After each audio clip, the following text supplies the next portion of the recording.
Attamoltan kabajamtoota dhaggeeffattoota keenyaaf daawwattoota keenyaa oduun jimaataarraaf qabnu kunoo. Mootummaan Itiyoophiyaa hojjetoota tokkummaa mootummootaa hidhee jiru 9 fi shofeerota konkolaataa fe'umsaa 70 caalan akka hiikuuf mootummaa waliin dubbachaa jirra jechuudhaan dubbi himaan dhaabbata tokkummaa mootummootaa Steefan Juurik dubbatanii jiru. Haga danda'ametti hatattamaan waayilooti keenya akka gadhiifaman barbaanna. Kanneen hojii kontiraataaf tokkummaa mootummootaaf akkasumas dhaabbatoota dhuunfaa kan addunyaa biroo hojjetaa jiranis hatattamaan gadhiifamuu qabu jedhan.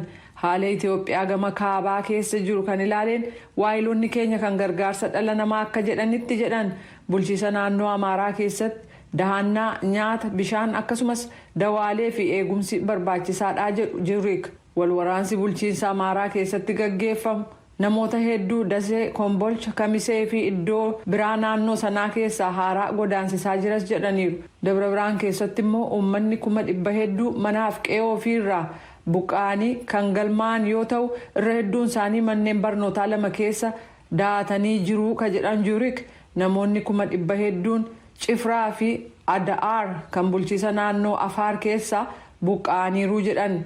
Irra hedduun namoota kanaas dubartootaaf ijoollee ta'uu dubbataniiru. Akkuma beekamu sababa sodaa nageenyaaf jecha karaan itti jarreen kana dhaqqaban rakkisaa ta'uu dubbatan. Daseef Kombolcha keessatti tajaajila elektirikaa fi telekominikeeshiniin onkololeessa 30 kaasee kacite yoo ta'u bulchiisa naannoo Amaaraa keessatti uummanni 900,000 fi 15,000 gargaarsa nyaataa argatanii kanneen 100,000 fi 60,000 ta'an immoo baatii hagayya darbee kaasee bakka da'annaa fi mi'a kanneen biroo gargaarsaan argachuu isaanii dubbataniiru. Gargaarsa dhala namaa tokkummaan mootummootaa qindeesse tokkoyyuu erga onkololeessa 18 as karaa Samara Abaalaa Maqalee hin dhaqqabne jedhan. Samaraa keessatti konkolaataan fe'umsaa 364 darbuu fi aangawoota biraa eehama eeggataa jiru jedhan. Hanqinni boba'aaf maallaqaa michoonni keenya nyaata dabalee gargaarsa dhaqqabsiisuuf carraaqqii godhan akkaan miidhe ka jedhan Juurik. Meeshaaleen wal'aansa fayyaa adda addaa fi tallaaliin guutummaa Tigraay keessaa dhabamuun tajaajila eegumsa fayyaa kennamu irratti dhiibbaa jabaa geessisee jedhaniiru. Michoonni keenya kan gargaarsa dhala namaa achuma Tigraay keessa kan turan yoo ta'u kunis gargaarsi yoo argame raabsuuf akka ta'e dubbatan. Onkololeessa 28 hanga sadaasa 3 Tigraay keessatti namoonni 112,012 nyaata kan argatan yoo ta'u kunis kanneen silaa giddugaleessaan torbanitti gargaarsa argachuu qaban 800,000 fi 70,000 sanarraa lakkoofsaan baay'ee xiqqaadhaa jedhan. Guutummaa Itiyoophiyaa keessatti hojiin gargaarsa dhala namaa gaggeeffamuu qabu hanqina doolaara biliyoona 1.3 kan isa mudate yoo ta'u kunis doolaara miliyoona 300 fi miliyoona 50 isa Tigraayiif barbaachisu dabalataa jedhameera. Ajajaan waraana Sudaan ka sadarkaa olaanaa kaawunsilii haaraa biyyattii bulchu har'annaa muudan anatu hoogganaa kan jedhan fakkaataniiru. Kunis torban 2 dura waraanni biyyattii mootummaa siviilotaan hoogganamu aangoorraa ega buusee booda. Jeneraal Abdul Fattah Burhaan tarkaanfiin fudhatan kun waraanni onkololeessa 25 fonqolcha gaggeesseen aangoo dabarsee siviilotatti kennuuf waadaa seene faallaa ta'ee jira. Tarkaanfii kana tokkummaan mootummootaa akka yaaddessaadha akka jedhe yoo ta'u dubbii jaarmayicha addunyaa Steefan Juurik oduu gabaastotaaf akka ibsanitti ariitii danda'ameen gara ce'umsaatti akka deebi'u feena. Hidhaa mana keessaa jala ka jiran muummichi ministeeraa Abdullaa Hamdok akkasumas namoonni siyaasaaf hoogganoonni hidhaman akka gadhiifaman feenaa jedhaniiru. Fonqolchi mootummaa eega gaggeeffame as Hamdokiif aangawoonni mootummaa akkasumas hoogganoonni siyaasaa kanneen biroo 100 caalaatu hiriirtotaa fi qabsaa'ota dabalatee hidhame. Manni murtii iddootti haa deebi'u jedhee ajajuus tajaajilli intarneetii akka citeetti jira. Kaawunsilii haaraa biyyattii gaggeessuuf muudame kun hoogganaa jajjabee ka ta'an Mohaammed Dagaaloo itti aanaa Burhaan gochuun jeneraalota ka biroo 3 kanneen kaawunsilii duraanii keessa turanis keessatti argamu. Kana malees siviilonni 8 keessa jiru jedhameera. Golli naga eegumsaa kamisa kaleessaa haala kanarratti cufataan kan mari'ate yoo ta'u hoogganaa imala Sudaan kan tokkummaa mootummootaatu Kaartuum irraa ibsa kenne. Waggaa 30 keessatti yeroo duraa fi abbaan aangoo geejibaa fi aaviyeeshinii Somaaliyaa kaampaanii balalii biyyattiidhaaf eehama yookaan ragaa balaliisuu kennee jira. Sirna roobii darbe gaggeeffame kanarratti muummichi ministeeraa biyyattii Mohaammed Roobalee keessummaa kabajaa kan turan yoo ta'u kunis waajjira haadhoo kaampaanichaa sadarree xayyaaraa Moqdishoo keessatti gaggeeffame. Balaliin xayyaaraa Soomaaliyaa keessatti maadheeffate deebi'ee hojii jalqabuusaa akkasumas waraqaa ragaa yookaan eehama balaliisuu kana arguu koof nan gammadee jedhan Roobaleen. Kana malees balaliistota xayyaaraa kan Soomaaliyaa fi daandiin balalii biyyattii hojjetanii eehama argachuu isaanii dinqisiifatanii an akka nam tokkotti isin waliin balali'uu fi hedduun boonaa jedhaniiru. Namoota biyya alaa 300 kanneen namticha jabaa Liibiyaa jedhamu Khaliifaa Haftaar cina dhaabbachuun waraanaa turan Liibiyaa gadhiisanii ba'uuf ka jiran ta'uu namni kun beeksisee jira. Kunis walga'ii waa'ee Liibiyaa irratti dubbatu kan keessummeessitu Faransaay bira gaaffii dhiyaateen ta'uun beekameera. Jarri kun yoom akka ba'an kan lafan keenya labsiin kun jala bultii walga'ii sadarkaa addunyaa Paaris keessatti gaggeeffamu oduun kun dhaga'ame. Konferensiin kun Liibiyaan baatii muddee dhufu filannoo akka gaggeessitu karoora ba'e akka hojiirra oolu mirkaneessuun akkasumas Liibiyaa keessatti tasgabbii buusuu irratti xiyyeeffata. Tokkummaan mootummootaa akka tilmaametti namoota biyya biraarraa bitamanii akkasumas loltoota biyya alaa kan dhaabbata eegumsa nageenya dhuunfaa kan akka Raashiyaa akkasumas Chaad, Sudaanii fi Siiriyaa keessa kan dhufan dabalatee 20,000tu Liibiyaa keessa jira jedheera. Liibiyaa keessatti abbaa irrummaa waraanaa ijaaruu barbaadaa kan jedhaman Haftaar tokkummaa biyyoota Imireetotaa, Masrii, Raashiyaa fi Faransaay biraa deeggarsa qabu. Gama kaaniin Tarkiin immoo bulchiinsa Tiripoolii keessaa kan deeggarsa addunyaa qabuuf gargaarsa meeshaa waraanaa kenniti. Bakka buutonni humnootii Haftaar kanneen baha biyyattii keessa maadheeffatan ibsa baasaniin biyya alaarraa loltoonni dhufanii fi kanneen bitaman marsaan duraa 300 ba'uuf jiru. Hojii jarreen gamasii baasu kana qaama tokkummaa mootummootaa Liibiyaa keessa jiruuf biyyoota loltoonni kun irraa dhufantu qindeessaa jedhameera. Lammummaan isaanii biyya kam akka ta'e garuu hin ibsamne. Pireezidaantiin Faransaay Emmanuel Macron loltoonni biyya alaa Liibiyaa keessa jiran guutummaatti akka ba'an gochuuf walga'iin kun akka raggaasisu yaada dhiyeessuuf jiru. Dhaggeeffachaa jirtan raadiyoo sagalee Ameerikaa sagantaa afaan Oromooti. Wixineen waliigaltee haaraa jimaataarraa walga'ii waa'ee faalama qilleensaa irratti Glasgow, Scotland keessatti gaggeeffamaa jirutti dhiyaatee jira. Kunis biyyoonni ho'a qilleensaa addunyaa digirii seentigireedii 1.5 gadi taasisuu kan of keessaa qabu yoo ta'u, kunis bara 2015 Paaris keessatti kaayyoon irratti waliigalame isuma kan akka ta'e ibsameera. Waliigalteen kun kanneen Glasgow keessatti walitti qabaman maraan mallatteeffame jimaataarraa akka lakkoofsa biyyattii sanaatti gara dhiyaatti kan xumuramu ta'us mariin gaggeeffamu hanga galgalaa fi guyyootii dhuma torbanii boriif iftaanii itti fufuu malaa jedhameera. Wixinee haaraa yeroo dhiyaatu torban kana keessa yeroo lammataaf yoo ta'u gamni hundumtuu waliigaltee kana fudhatee faalama qilleensaa kana waggaa 10 keessatti hatattamaan hanqisuu akka danda'amuuf waamicha dhiyeesse.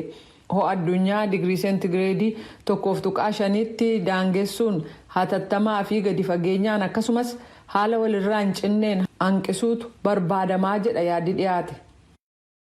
Oduun ammaaf qabnu kanuma.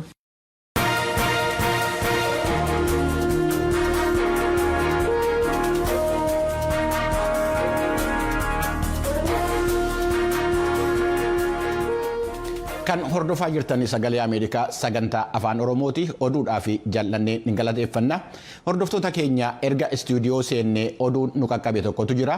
Mootummaan Yuunaayitid Isteetsi dhimma Itoophiyaa keessatti harka galfataniiru jaarmiyaalee jedhee fi namoottan dhuunfaa irratti lammiilee Eertiraa warra ta'an jechuudha. Tarkaanfii qoqqobbii irratti dabarseera. Akkuma kanaan humna ittisaa waraanaa Eertiraa adda dimokiraasii fi haqaa uummataa paartii biyya bulchaa jiru jechuudha.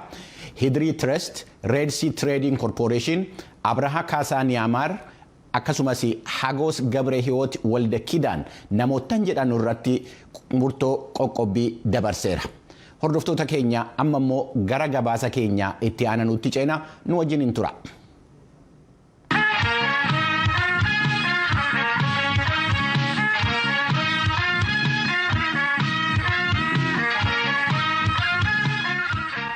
Mootummaan Itoophiyaa lammiilee biyyattii dhalootaan Tigraayin ta'an miseensotaa fi deeggartoota adda bilisummaa uummata Tigraayin shakkuudhaan akka hidhaa jiru gabaasamaa jira. Ministeerri dhimma alaa Yuunaayitid Isteetsi Antoonii Bilinken gareewwan rakkina sana keessaa harka qabanu akka gara nageenyaatti dhufanu waamicha taasisaniiru. Dhimma kanarratti gabaasa Sindii Siyaan qopheessite Tujubeetu qindeessee itti aanee dhiyaata. Tokkummaan mootummootaa hojjettoonni isaaf konkolaachistoonni hedduun kanneen kontiraataan tokkummaa mootummootaaf gareelee gargaarsaa kanneen biroof hojjetan akka hiikaman barbaada. Aangawoonni Itoophiyaa kanneen kana to'annaa jala kan oolchan labsiin yeroo muddama labsame torban tokko booda. The current numbers that I have is that at least 9 UN staff members are currently detained. We've continue to work and engage with the government to secure their release. We've also received reports that at least 70 lakkoofsi hojjettoota tokkummaa mootummootaa hidhamanii kanan amma of harkaa qabu 9 akka isaan hiikamaniif mootummaa waliin mari'annee hojjechuutti fufna. Yoo xiqqaate namoonni 70 konkolaataa oofuuf kontiraataan mindeeffaman illee hidhamanii jiraachuu gabaasni dhaqqabee jira jedhan. Hidhamuun shofeerota kanaa tokkummaan mootummootaaf dhaaboliin gargaarsaa naannoo Tigraay keessaa kanneen miliyoonaan lakkaa'amaniif gargaarsa hatattamaa isaan barbaachisu meeshaalee wal'aansa fayyaaf boba'aa ittiin ga'uuf tattaaffii isaan godhaniif miidhaa kabiroo uume. Waraanni Itoophiyaa onkoloolessa 18 erga Maqalee samiirraan haleeluu qabee as gargaarsi bifa kamiyyuu naannoo sana hin dhaqqabne jechuudhaan tokkummaan mootummootaa beeksisee jira. Mootummaan Itoophiyaaf hoogganoonni TPLF lamaanuu United States garee isa tokko deeggarti jechuun himatan. Garuu roobii darbee ministiriin dhimma alaa United States Antoonii Bilinken irra deebi'uudhaan gareen lamaan lola dhaabanii gargaarsi namoomaa kanneen akkaan isaan barbaachisu akka dhaqqabu irra deebi'uun waamicha dabarsaniiru. I do think there's an opportunity born of necessity because the alternative of conflict that overtakes Ethiopia. Haala baay'ee barbaachisaarraan kan ka'e carraan jira jedheen yaada. Daandiin wal waraansaa inni Itoophiyaa guutummaa dhuunfatee jiru kun biyyattii keessaa iyyuu ba'ee gara biyyoota naannootti iyyuu waan ce'eef kanneen dhimmi ilaallatu hundumaatti haala gaddisiisaa uumee jira jedhan. Maaliif mariidhaaf ammayyuu carraan jira jedhanii akka amanan Bilinken gaafatamanii akkas jedhan. We're in very close contact with former Nigerian President Obasanjo, who is leading the effort on behalf of the African Union to mediate the crisis in Ethiopia. And so Gamtaa Afrikaa bakka bu'anii rakkoo Itoophiyaa mudate furuuf tattaaffii ta'aa jiru hoogganaa akka jiran pirezidaantii Naayijeeriyaa duraanii Olusegun Obasanjo waliin walitti dhiyeenyaan mari'ataa jirra. Akkasumas jilli ofii keenyaa Jeffrey Feltman gareen martinuu balaa walitti bu'iinsa kanatti yeroo dheeressuun qabu ni argu jedheen amanaa jedhan. Finfinneen tasgabbii ka qabdu ta'us biyyoonni gama dhiyaa hedduun sababaa walitti bu'iinsa Itoophiyaa keessatti uumameen kan ka'e lammiiwwan isaanii gamasee akka ba'an gaafachuudhaan imala gamasitti akka hin geggeessine gorsaa innaa jiranitti tattaaffii dippiloomaasummaa obsa nama fixachiisu geggeessaa jiran.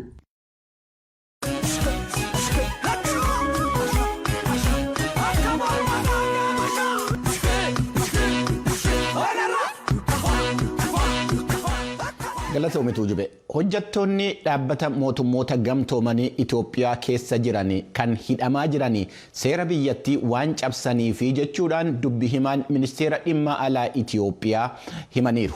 Obbo Diinaa Muftii karaa biraatiinis immoo yaalli haraaraa irrattis waan dubbatan qabu.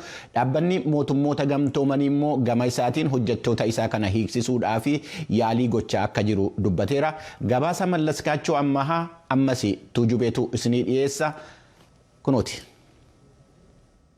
Torbee haala Itoophiyaa keessatti mudate keessaa hojjettoonni dhaabbata tokkummaa mootummootaa humnooti nageegumsa biyyattiin hidhamuu isaaniiti. Kana laalchisuudhaan dubbii himaan ministirii dhimma alaa Itoophiyaa ambaasaaddar Diinaa Muftii gocha kana tuunaaliin seera biyyattii cabsan jedhamuun shakkamanii hidhamuu isaanii kaleessa tuuta oduuf ibsa kennaniiru. Akka dubbii himaan kun jedhanitti yeroo ammaa biyyattii keessatti haala yeroo labsii muddamaatu jira. Itoophiyaa keessa ka jiraatu hojjetaan dhaaba tokkummaa mootummootaa seera Itoophiyaa hordofee hojii isaa hojjechuu qaba jedhanii ambaasaaddar Diinaa Muftii sababaa namoonni kun hidhamaniifis ibsaniiru. የኢትዮጵያን ሕግ በመጣስ ከስቴት ኦፍ ኢመርጀንሲ ጋር በተያያዙ ነገሮችን በመጣስ የስቴት ኦፍ ኢመርጀንሲ ዓላማ ደግሞ የኢትዮጵያ ሉዓላዊነት አንድነትና ነፃነት ማክበር ነው። ይህን የጣሰ ሰው ይጠየቃል። ይሄ የተመድ ሰራተኛ ይሁን የኢትዮጵያ መንግስት ሰራተኛ ይሁን የአዲስ አበባ የፌዴራል መንግስት ሰራተኛ ይሁን seera Itoophiyaa cabsuu alawwan labsi yeroo muddamaa waliin wal qabatan irra darbuun dhorkaadha. Akeeki labsi yeroo muddamaa immoo olaantummaa tokkummaa fi walabummaa Itoophiyaa kabachiisuudha. Namni kana cabse ni gaafatama. Kun hojjetaa tokkummaa mootummootaa haa ta'u, hojjetaa mootummaa haa ta'u, hojjetaa finfinnee ka federaalaa haa ta'u, gosa amantii sana kana dheeraa gabaabaaf saalaan addan baasu.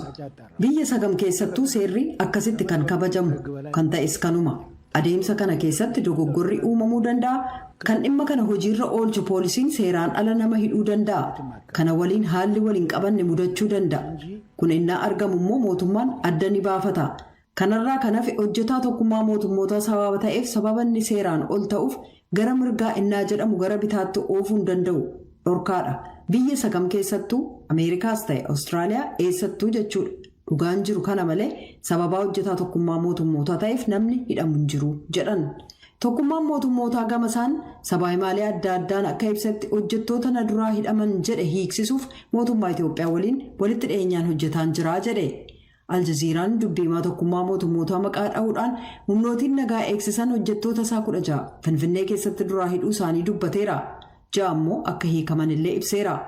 Kabiroo ambaasaadar Diinaan kan irratti fuulleffatan jilli gamtaa Afrikaa Oluseegun Obaasanjoo Itoophiyaa keessatti nagaa fiduuf tattaaffii gochaa jirani.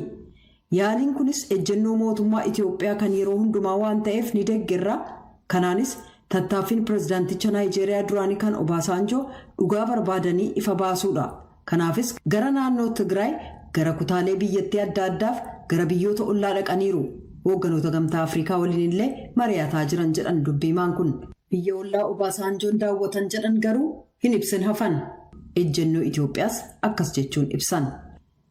በኢትዮጵያ በኩል ምንድነው ያለው አቋም ከተባለ እኛ ለሰላም አዲስ አቋም አይደለም ያለነው ለሰላም እንቅፋት የሆኑ ነገሮች የሚወገዱበትን መንገድ እንዲፈጠር እንፈልጋለን የሚል ነው። እሳቸው መልእክት በዚህ ደረጃ እስከሆነ ድረስ ኢትዮጵያ ከደይዋን ጀምሮ ሰውየው እንደተሰየሙ አፍሪካዊ ችግር በአፍሪካ ይፈታል በሚለው Gama Itoophiyaan ejjennoon jiru maali yoo jedhame waa'ee nagaadhaaf ejjennoo haaraa miti kan nuti qabnu. Nagaaf gufuu ka ta'e malatti dhabamsiifamuu barbaannaa ka jedhu.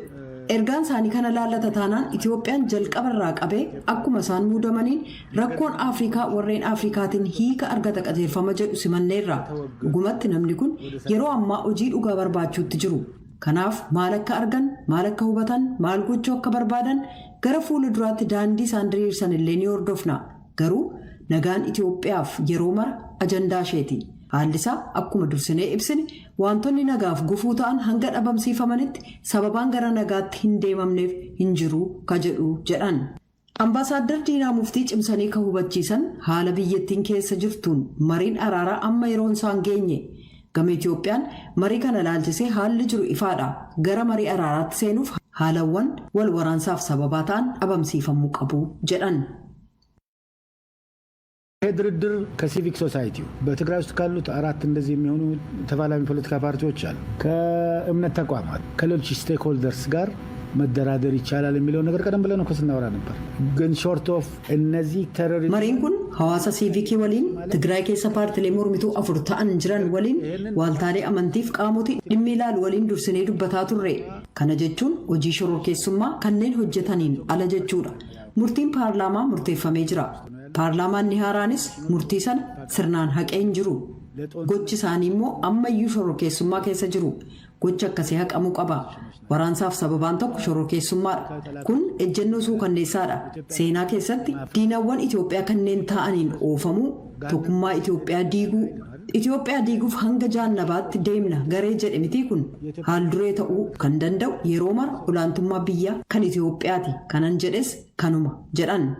Itoophiyaa keessatti nagaa fiduuf tattaaffii godhamaa jira jedhameen sochii gamtaa Afrikaa kan dursan Oluseegun Obaasanjoo torbee yaada gabaabaa kennaniin addaddummaan bu'uuraa gareelee wal fincilan gidduu jiru kaka'umsa siyaasaati jechuun isaanii ni yaadatamaa jedha. Mallaskaachoo ammaa Finfinneerraa.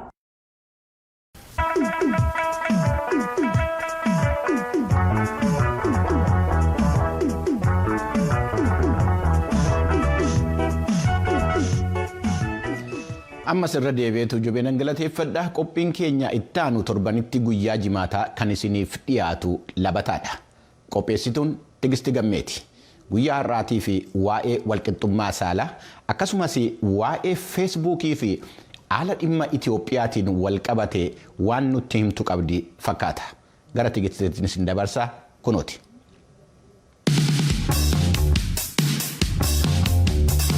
Akka mooltaan kabajamtoota daawwattootaaf dhaggeeffattoota keenya kuni qophii labataati. Qophiin labataa torbanumaanuu jimaata dhimmoota dargaggoota warra foollee raaba akkasumas immoo labata laalatan irratti xiyyeeffachuudhaan sinii dhiyaata. Qindeessee anan sinii dhiyeessu immoo ani Tigisti Gammeeti. Tokkummaan mootummootaa koonfirensii biyyoota addunyaarra jiran hunda jechuun danda'amu walitti fidu. Haala qilleensa irratti mari'atu erga qopheessuu jalqabee baranni waggaa 26ffaadha. Yaa'iin Conference of the Parties yookaan immoo COP jedhamuudhaan beekamu kun baranaa Iskootlaanditti geggeeffamaati jira. Har'a xumurama. Qophii har'aa keessatti yaa'ii godhamaa jiru kanarratti hirmaannaan dubartootaa maal akka fakkaatu irratti xiyyeeffanna. Hirmaannaa dubartootaa dabaluuf kaayyoon bara 2014 erga lafa godhamee as baay'inni hirmaattotaa dabaleera. Rogeeyyiin akka jedhanitti walqixxummaan koorniyaatii fi haqni qilleensa naannoo waan wal qabatu. Koonfirensii COP26 baranaa irratti dubartoonni waltajjii argataniiru. Garuu ammas itti gaafatamni murtiiwwan gurguddaa dabarsuu warruma dhiiratiin qabamee jiraan jedhan. Saashaa Gaabzoon itti gaafatamtuu dhaabbata miti mootummaa Ecofeminist Women Engage in Common Future jedhamurraayi. At the beginning of the first week when we had the high-level segment, also with all the heads of state, we had very few female heads of state. So the higher you get, the fewer women decision makers. Still, the participation is getting better thanks to the gender action. Yeroo jalqaba torbaniirra hooggantoota sadarkaa olaanoo as turan keessaa hooggantoonni dubartootaa muraasatu ture. Akkuma ol siiqxeen lakkoofsi dubartootaa murtii dabarsanii xinnaachatii deema. Akkasis ta'ee hirmaannaa waliigalaa dabalaatii jiraan jedhan Gaabizoon dhaabbanni isaanii dubartootni akka yaa'ii kanarratti hirmaatanii fi haasaa dhageechisan qarqaaru irratti hojjeta. Koonfirensuma kanarratti akkaataa fayyadama yeroo haasaaf kenname irratti dhiirotaa fi dubartoota hedduu adda addummaan jiraachuu seekreetariyaatiin yaa'ii COP26 gabaaseera. Hirmaattonni gara harka walakkaa jechuunis parsantiin 50 dubartoota ta'anis dhiirotatu irra caalaa yeroo paanaaliin kennamu fayyadamaa jedha gabaasichi. Hundeessituun dhaabbata miti mootummaa dubartoota qarqaaruuf dhaabbate Gaabizoonis kanuma taajjaban. Interesting how women and men are given speaking times or use their speaking slots. And we see that men are using more of their time, so they will speak longer, and you will also have more men. Waan arginu dhiironni yeroo kennameef itti fayyadaman. Yeroo dheeraa saasaan dubartoota caalaa. Dubartoonni keessumattuu bakkawwan oomisha nyaataa keessatti hirmaannaa olaanaa qabanirraa jijjiirama qilleensatiif saaxilamoo waan ta'aniif bakka itti mariin godhamutti sagaleen isaanii dhagahamuun akkaan barbaachisaadha jechuudhaan yaadachiisan.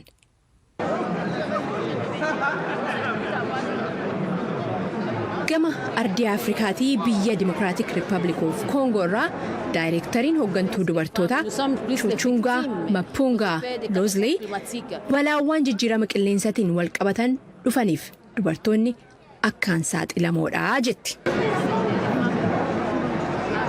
Les femmes, nous sommes plus les victimes aux effets des catastrophes climatiques parce que c'est souvent les femmes qui recourent à la forêt pour cultiver, c'est souvent les femmes qui recourent à la forêt pour dubartoonni kun sochiiwwan jijjiirama qilleensaa dura dhaabbachuudha godhaman keessatti hoo hin hirmaanne wantichi duwwaa an faayidaa hin qabne jedheen yaada.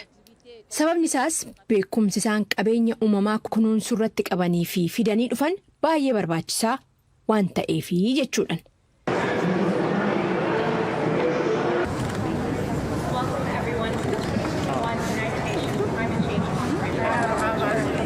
Sirraa rogeettiin meets taan jedhamtu biyya ishiitti bomboleettiin hamaan taayifuun haayiman jedhamu bara 2013 rakkoo dinagdee fideen dubartoonni akkamitti gara hojii saalatti seenuuf akka dirqisiifaman yaadachiisuudhaan dhiibban jeequmsa haala qilleensa naannoo dubartoota irratti akka hammaatu ibsa. Because of the climate impacts that happened and they couldn't bounce back, they couldn't adapt.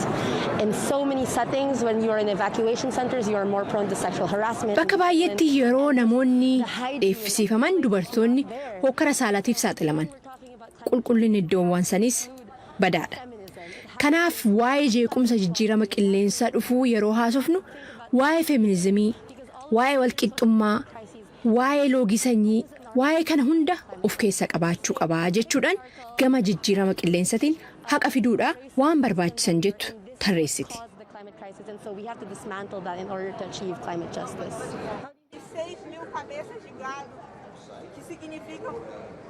Tokkummaan mootummootas dhimmuma kanaan wal qabatee ibsa baaseen hirmaannaa dubartootaatii fi shamarranii mirkaneessuun tattaaffii akka addunyaatti jijjiirama qilleensa dura dhaabbachuuf godhamuun mirkaneessuudhaaf faarumaan barbaachisaa jedhee hirmaannaan kun gama hooggansa sadarkaa poolisii baasuu akkasumas murtii dabarsuu irratti sadarkaa hawaasaa biyyaatii fi addunyaatti akka jiraatu waamicha dhiheessaniiru. Dhaabbanni feesbuukii ji'oota 6 darban keessatti maxxansa namoonni Itoophiyaa laalchisee qopheessan 92,000 ol irratti tarkaanfii fudhachuusaa barreeffama kibxata darbe 9 baaseen beeksiseera. Dhaabbanni maqaasaa meettatti dhiheenya jijjiirrate feesbuukiin barreeffamoonni buufaman qajeelfama haasaa jibbiinsaa dhorkuudhaaf ol kaawwaman ancabsee jedhee maxxansoota san keessaa harki 98 immoo odoo namoonni dhaabbatichaaf hin gabaasin ofumaa addaan baafachuusaa eere. Waggaa 2 dura Itoophiyaan biyyoota itti jeequmsi uumamuu danda'u jennee tilmaamne kanaafis qophii gochaa turreen jedhu dhaabbatichi yeroo ammaa afaanota Itoophiyaa keessatti dubbataman keessaa 4 jechuunis afaan Oromoo, afaan Tigree, afaan Amaaraatii fi afaan Somaalitiin wantoota namoonni maxxansan sakatta'uu haala isa dandeechisurra gahuu barreeffamni jalqaba torban kanaarra bahe kun in agarsiisa. Dabaluudhaanis teeknooloojii haaraa jibbiinsa afaan Oromootii fi afaan Amaaraatiin barreeffaman addaan baasu uumeraa jedha dhaabbatichi. Akkuma beekamu feesbuukiin haasaa jibbiinsa dabalatee suuraalee, viidiyoo akkasumas barreeffamoota adda addaa qajeelcha dhaabbatichaa cabsan maamiltoonni bakka itti riippoorti godhan jechuunis dhaabbaticha itti beeksisan qaba. Qophiin labataan har'aas kanumaan